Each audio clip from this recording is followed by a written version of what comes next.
President Donald Trump just authorized the launching of 59 missiles at an air base in Syria. The president says it is retaliation, that it was done in defense of the United States, and he is receiving political support. But did he have the legal authority? It supposedly wasn't there for the same action by President Obama in 2013. What changed? Is there a line anymore that a president cannot cross when it comes to using lethal force around the world? These are heavy questions. They matter a lot. Now, one of the men who took an oath to answer these questions joins us right now. Former Democratic vice presidential nominee, Senator Tim Kaine of Virginia, a member of the Armed Services and Foreign Relations Committees. Senator, good to have you. I want to play for you what Senator Rubio, who supports what just happened, just said on New Day about why it was legal, not just the right thing to do. Listen. It was the right move. First of all, it was legal. It was in furtherance of both enforcing an agreement that the United States and Russia were a party to for the removal of chemical weapons. It was in furtherance of the treaty that they signed. It was in furtherance of international law that says that you cannot use chemical weapons against anyone, not to mention innocent civilians. Now, those may be compelling political arguments, but do you think they are compelling legal arguments? What agreement empowered the United States to take military action against Syria? What international law allows the United States, without UN resolution, to unilaterally strike out against a sovereign? Chris, there is no legal justification for this. I think from a moral standpoint, absolutely, I agree with Senator Rubio. It was the right thing to do. It is the right thing to do to try to deter Bashar al-Assad from war crimes. And remember, I voted to use military action against Syria in August of 2013. Senator Rubio voted against it back then when Bashar al-Assad did exactly the same thing. But I said the president has to come to Congress. And Donald J. Trump, Citizen Trump at that time, said exactly the same thing. A president has to go to Congress. So President Trump's doing this, finally waking up to the atrocities in Syria, is a good thing. But he should not have done this without coming to Congress. I'm on the Armed Services and Foreign Relations Committees. I'm the Democratic lead on the Committee over the Middle East. I was not consulted. I heard about this on the news.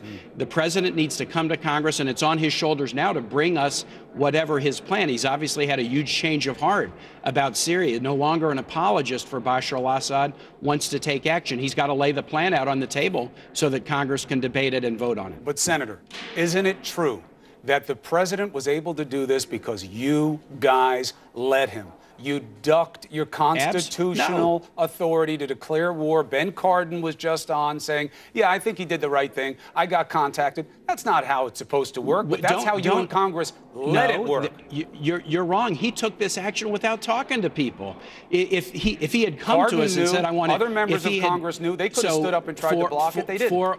You can't say... Chris, you know this. You can't say I talked to 3 or 4 members of Congress and then I launched a war unilaterally. But where was Congress trying to stop it before it happened? Who stood up? This is an act. Well, he did this unannounced, Chris. The Constitution is very clear. Whatever you think of Congress, the Constitution is clear. Congress declares war. If you let a president just do it unilaterally whenever he wakes up and thinks it's a good idea, you're going to have chaos. And the reason you do a war declaration is threefold. First, it's what the Constitution requires. Second, we shouldn't put our troops in harm's way without a political consensus that the mission is worth it. And third, when you have a debate in Congress over a war, you bring the American public in so that they understand the stakes and that they feel invested in it as well. That's what President Trump should have done. He told President Obama to do it in 2013, but as soon as he has the opportunity, he just blows by the constitutional requirement. He's got to come up to Congress and put a plan on the table so that we can see where this is going. I hear you on this, and I know that you have been an advocate to debate the authorization for use of military force anew. You've pointed out that it doesn't make sense anymore, but you have to own that the House and the Senate have wilted on this issue time and again since Reagan, Bush, Clinton, Bush. And You've Chris, allowed them to abuse it. Chris, let me say to you, so what? Does the Constitution matter? Does it matter? It says that Congress needs to declare war. And that's what Donald Trump said when he was a citizen. When President Obama wanted to use military action against Syria, he knew he couldn't do it on his own to wage war against a sovereign nation, so he came to Congress.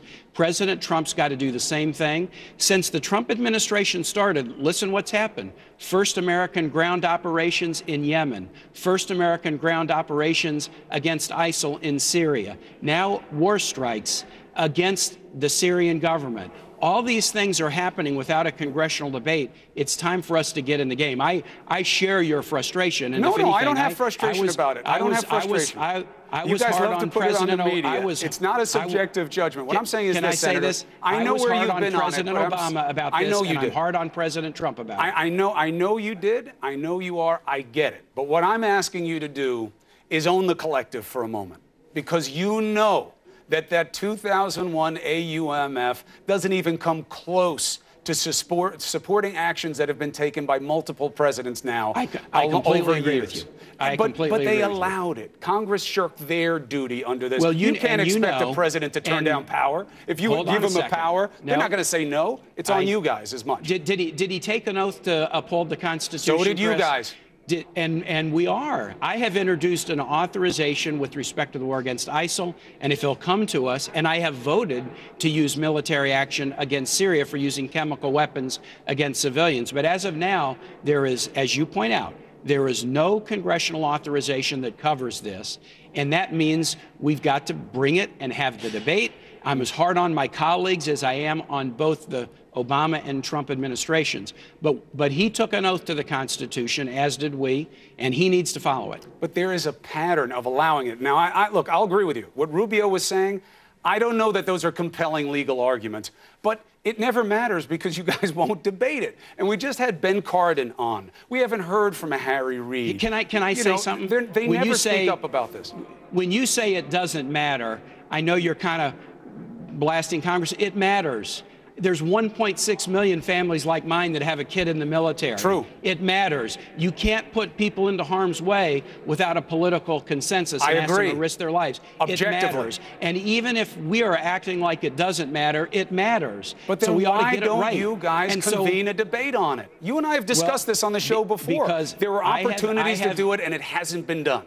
No, it has been done on numerous occasions. I introduced an authorization that got a vote in the Foreign Relations Committee in December of 2014. Right. The Republicans would not support it. They said, wait till we take over the majority. We want to take it up when we have the majority. Right. And the next month started. We introduced an authorization. President Obama brought an authorization to Congress. They've refused to take it up. That's my point.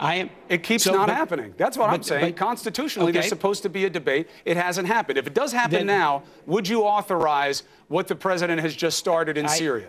I can certainly see voting yes, just as I did on 2013, but I want to understand what the president's plan is, because I think it's really important. The difference between now and 2013 is there's a lot of differences. One, there's American troops on the ground there. Two, Russia's in, and they weren't in 2013. Three, the Turks and the Kurds are engaging in significant challenges on the battlefield space. I'll tell you what I think we should do, and I hope the administration will put this on the table.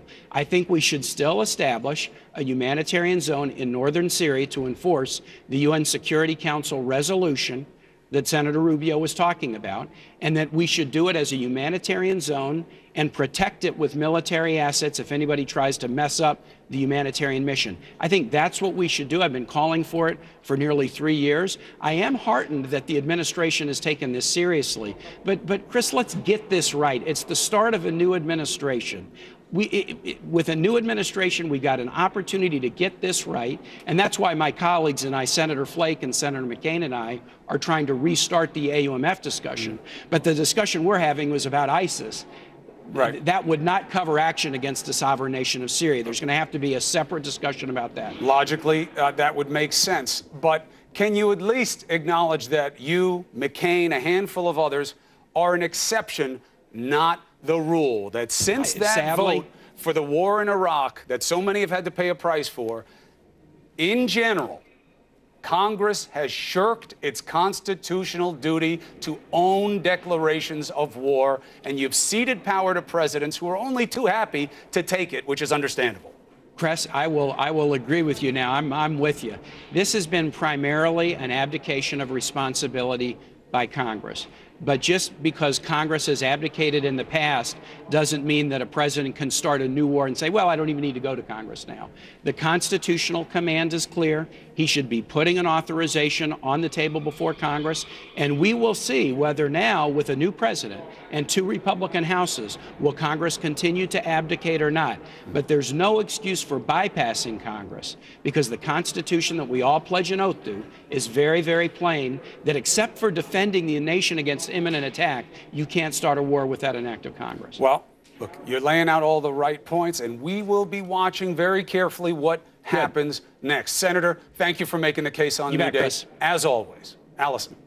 We will have much more of our breaking news coverage of U.S. strikes